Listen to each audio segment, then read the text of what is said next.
Bonjour à vous, ici Francis Gendron et bienvenue dans l'émission Districtement Habitat.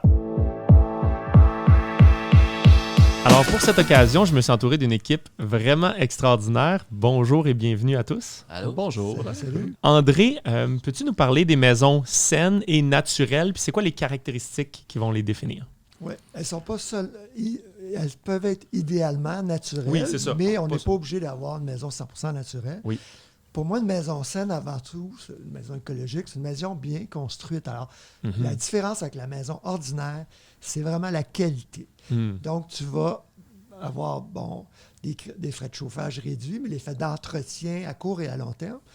Puis, avant tout, moi, mon dada, depuis 30 ans, c'est la santé. Alors, on donne des exemples. Par exemple, la plupart des maisons, les portes et fenêtres, l'étanchéité, et puis au niveau des toitures, l'infiltration d'eau, tout ça, les échangeurs d'air, c'est des choses qui sont faites, disons, passablement. Ouais. Pour le cas du bâtiment, là, on ne va pas faire un test d'infiltrométrie, justement.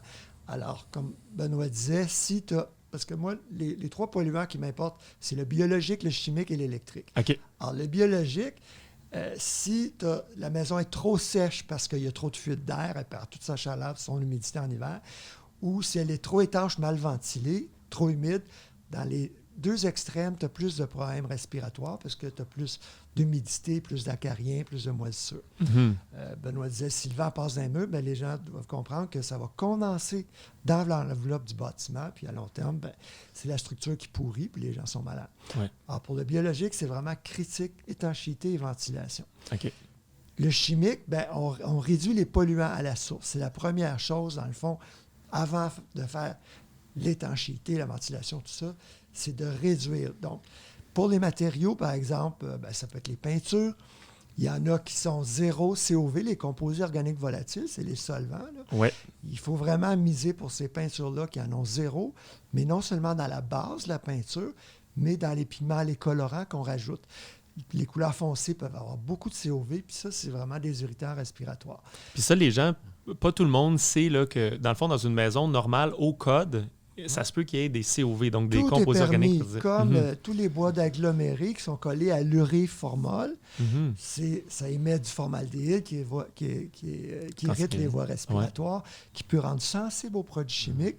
Puis ça, c'est toutes les armoires, tous les meubles qui sont en panneaux d'agglomérés, le MDF pour les moulures, alors des choses comme ça. Il y a des contreplaqués extérieurs, puis l'OSB, ça c'est correct, c'est une colle de phénol. Okay. Mais c'est vraiment les armoires, quand on mesure le formaldéhyde, c'est en été, de la saison chaude et humide, c'est là que le formaldéhyde sort des matériaux. Donc, peinture finie, puis armoire. Pour le chimique, pour moi, c'est les gros à surveiller. Après ça, c'est toute la cochonnerie que le consommateur rentre dans la maison. Alors, en l'eau plus de des Javel, l'ammoniac, les sambons chimiques, même ton matelas, tes divans, on peut regarder comme un matelas au latex parce qu'on a le nez dessus toute la nuit. Et à long terme, c'est la soupe chimique. C'est pas que chaque produit qui va te rendre malade, c'est les centaines de produits la chimiques soupe, oui, c'est le mélange. Oui, exactement. OK. Puis après ça, l'électricité, c'est de faire un bon filage. Par exemple, on met des câbles commerciaux BX blindés en aluminium, là, comme dans le commercial. Ouais. Ça bloque le champ électrique. Le champ magnétique, on va s'en éloigner. À 3 pieds, d'habitude, ça tombe à 0 en général. Donc, autour du lit, c'est vraiment important.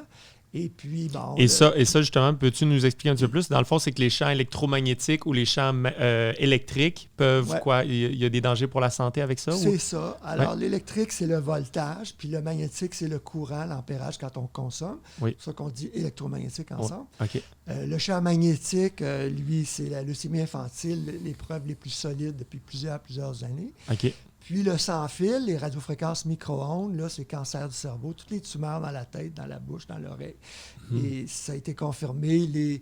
Des rats, dans 2 études aux États-Unis et en Italie, ils ont prouvé qu'avec le cellulaire et les antennes à long terme, c'est les mêmes tumeurs qu'on voit chez les gens qui abusent du téléphone cellulaire ou sans fil plus de 10 ans. La buse, c'est 30 minutes par jour. Ça commence à être pas mal de monde. Si la les buse rats ont les mêmes tumeurs que les humains, il faut se réveiller. Ouais. Ça a été classé peut-être cancérogène, mais là, dans les prochaines années, ça va être classé probablement cancérogène comme le Roundup ou cancérogène classe 1 comme l'amiante. Les experts en débattent en ce moment-là. Donc, principe de précaution, on veut réduire. C'est surtout le soir et la nuit où c'est critique parce que c'est là que le corps se guérit, se reconstruit parce qu'on ne peut pas tout contrôler comme exposition aux polluants le jour. La nuit, c'est vraiment là que c'est critique de tout débrancher, tout ce qui est sans fil. Fermer ou débrancher. Filer vos téléphones, fermer le Wi-Fi. Ouais. Idéalement, câbler les maisons pour ne pas avoir de Wi-Fi. Très pratique le Wi-Fi, mais on n'a pas besoin de ça dans une maison. Surtout pas la nuit. On a juste à câbler chaque étage. Puis la nuit, ça prend un petit lecteur pour être sûr qu'on n'a pas oublié un Bluetooth ou autre. Là. Ouais. Mais ça améliore le sommeil, ça améliore la concentration. En tout cas, la liste est longue parce qu'on est électrique. Donc, c'est tous les organes, toutes les cellules du corps qui réagissent à l'électricité. Un des points importants, justement, quand on fait un projet de maison neuve ou on fait une rénovation, c'est le temps de passer des fils. Oui, ça coûte moins cher en construction. Donc, c'est facile, on les passe, et puis après ça, au moins, c'est beaucoup plus... c'est un incitatif pour les gens de l'utiliser. Ouais. Et également, comme nous aussi à la maison, on a un système Wi-Fi qu'on est capable de fermer. Parce qu'il y a certaines fois que le Wi-Fi a son utilité. Oui, exact. Fait que c'est facile, juste en un bouton. C'est ça. Ouais. Mais d'office, il est fermé. C'est ça. Quand on en a besoin, on l'ouvre. Sauf que les fournisseurs, souvent, ils te font croire que c'est éteint. Si tu ne mesures pas, tu ne le sais pas. Ouais. Il y a certains fournisseurs, il faut que tu appelles le fournisseur ou que tu ailles sur un site web pour le fermer, les désactiver. Mais si par exemple, le modem est connecté dans une prise, que ça, tu pèses puis tu fermes la prise, ça veut dire qu'il arrête complètement. C'est l'électricité, right? Ferme la prise électrique. C'est ça. Moi, j'ai vu un cas d'une maison, on l'avait tout éteint, puis il y avait encore une émission sur le modem, puis il fallait passer par le fournisseur. OK. Ouais. Ah ouais, OK. Bon, c'est intéressant à savoir. Ce qui est vraiment important aussi, c'est de dire que la Société canadienne d'hypothèque et de logement, dans les années 90, ça fait plein d'études sur des personnes hypersensibles. D'abord aux produits chimiques, mais 80% de ces gens-là sont sensibles à l'électricité puis ils ne savent pas aussi. OK. Puis il y a des médecins... Ça va ensemble, dans le fond. Oui. Ça a un impact. Ton système nerveux, immunitaire, tous les systèmes sont comme en alerte, donc c'est un épuisement à long terme. Ouais. Puis donc l'électricité a fait beaucoup de gens. Puis c'est souvent les moisissures qui vont déclencher ces sensibilités-là. OK. Et ils ont vu avec des médecins et des professionnels de la santé, quand ils ont rénové ou construit, ils ont mis ces gens-là dans des maisons plus saines, la santé allait vraiment mieux. Il n'y a aucun doute là-dessus. Wow, c'est très intéressant. Merci beaucoup, André. Excellent. Donc, un dernier tour de table, juste pour nous dire si les gens veulent vous suivre, comment on fait pour vous retrouver sur Internet, soit vos projets ou soit vous-même. Donc, dans le fond, il y a le site benoitlavigueur.com. Donc, dans le fond, moi, je participe à beaucoup de formations avec autant Solutions ERA et cohabitation. Donc, je participe également avec la Maison 21e siècle. Alors, cool. On peut te trouver facilement. Effectivement. Super. André? Maisonscène.ca, maison.saine.ca. Super. Pour la revue, le site web et tout ce qui se passe. Et toi, Fred? Moi, Fred, avec Solutions ERA sur Facebook, YouTube, notre site web, Solutions ERA, solution au singulier, solutionera.com. Fait que vous pouvez revoir plein de vidéos, de tutoriels, là, d'informations, des vidéos avec Benoît. J'ai le goût de faire des vidéos aussi avec André Plus, des vidéos avec Francis. Ça fait qu'il y a plein d'informations gratuites là. Oui, parce que tout le monde ici est des profs de Solutions ERA. Alors, merci encore une fois à tout le monde et à très bientôt.